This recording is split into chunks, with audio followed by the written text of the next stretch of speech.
In 1942, Albert Einstein was teaching at Oxford University. And one day, he just gave an exam of physics to his senior class of physics students. And he was walking on the campus with his assistant.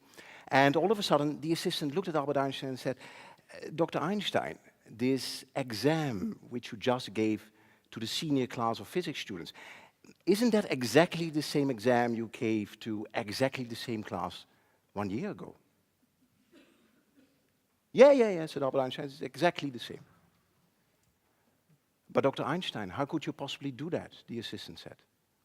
Well, said Einstein, the answers have changed.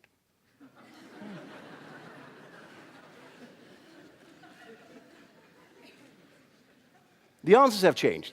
In other words, what is true for 1942 is even more true for today.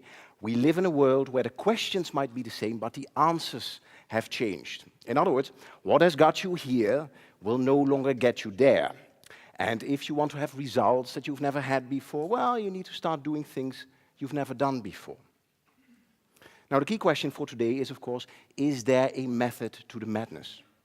Is there a way that each of us can do impossible things to truly create dramatic results? And the good news is that the answer to that question is yes. Because what I'm going to explain today is, when it comes to high performance, why the majority is always wrong, and how you can use that to get everything you can out of everything you've got. But let me first introduce you to something interesting, an interesting observation. When people, teams, and organizations, whenever they hit a wall, they tend to do one of two things. They either do more of the same things, or they do less of the same things. But what you very seldom see is that they start to do different things instead. And it's interesting, if you look at the data, approximately 3% of people are inclined to even do different things.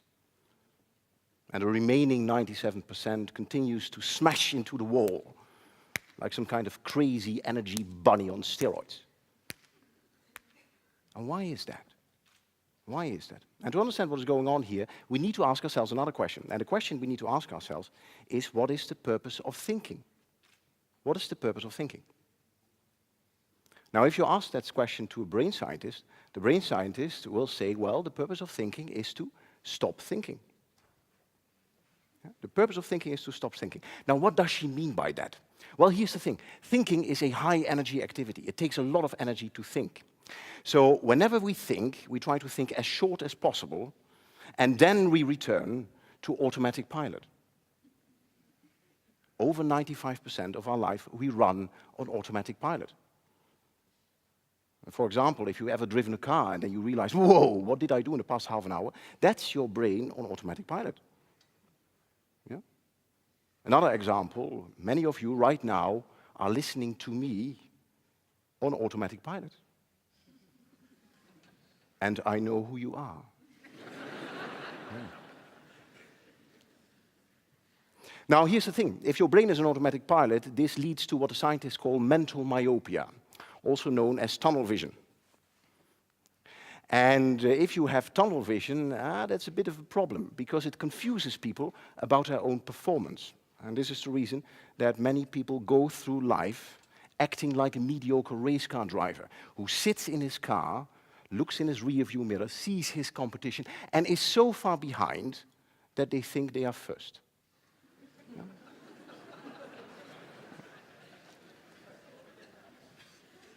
In other words, ladies and gentlemen, we tend to think inside the box, and the box is a very good metaphor here.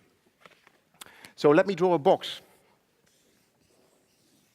And if you take a close look at the box, you see that the boundaries of this box are very well defined.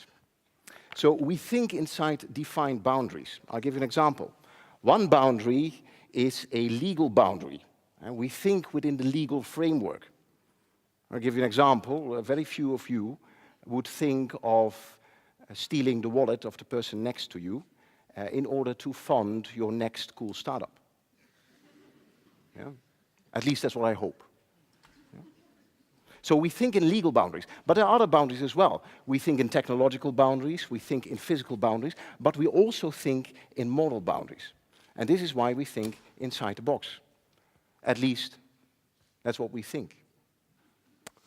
Because the reality is that the box in which we think looks more like this.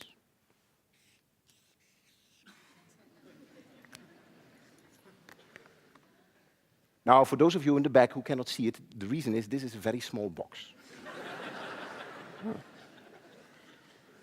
And let me illustrate how small this box can be. For example, if I would say tonight, let's have something to eat, have dinner tonight, what would be options to do that? And probably you can come up with, hey, let's buy some pizza, go to a restaurant, cook at home, all kind of cool ideas. But I believe that very few of you would raise their hand and say, hey, let's go to the highway close by, see if we can pick up some dead animals on the side of the road and prepare ourselves a crispy dinner. That's a disturbing thought. But here's the funny thing, for many people in the world, this would be a perfectly normal response. Nothing wrong with that.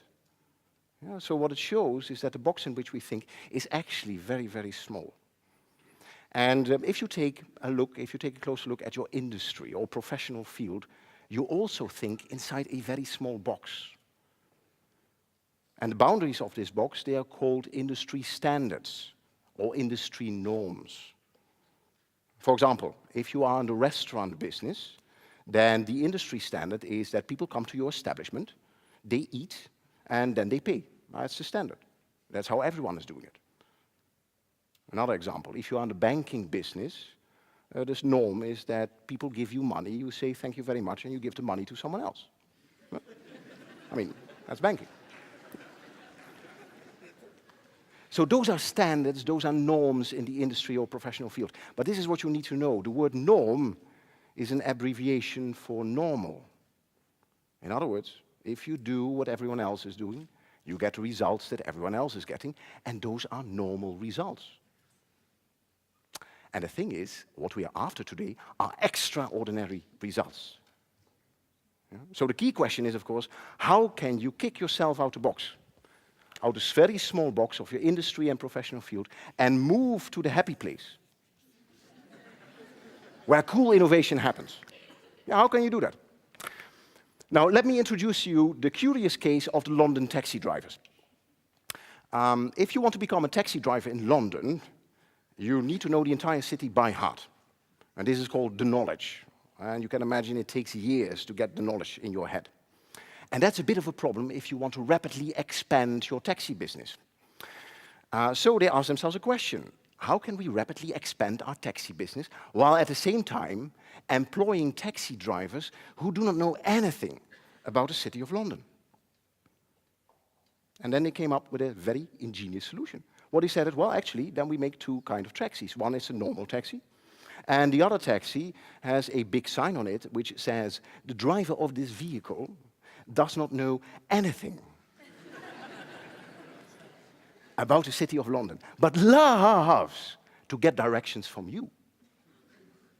And that's a brilliant solution, because this attracted those people who lived in London, knew the city very well, and finally could pay boss in a taxi. Yeah. Yeah. Brilliant. Now, ladies and gentlemen, this sounds like a very cute story. But there's much more than meets the eye. Because what we have found is that breakthrough innovation, extraordinary results happen when people decide to finally break the standards or the norms in their industry or professional field. And you see that over and over again. For example, if you would have a furniture business and one day you would decide to no longer assemble furniture for your customers, probably you would end up with a company called IKEA. Yeah. Another example, if you own a computer business and one day you would decide to no longer sell your computer using a physical store, probably you would end up with a company called Dell Computers. Yeah. So, ladies and gentlemen, what it tells us, there is a method to the madness.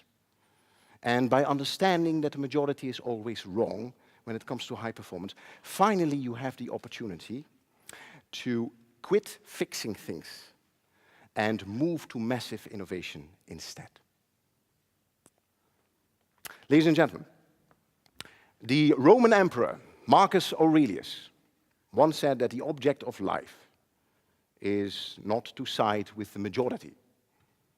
But the object of life is to escape finding oneself joining the ranks of the clinically insane.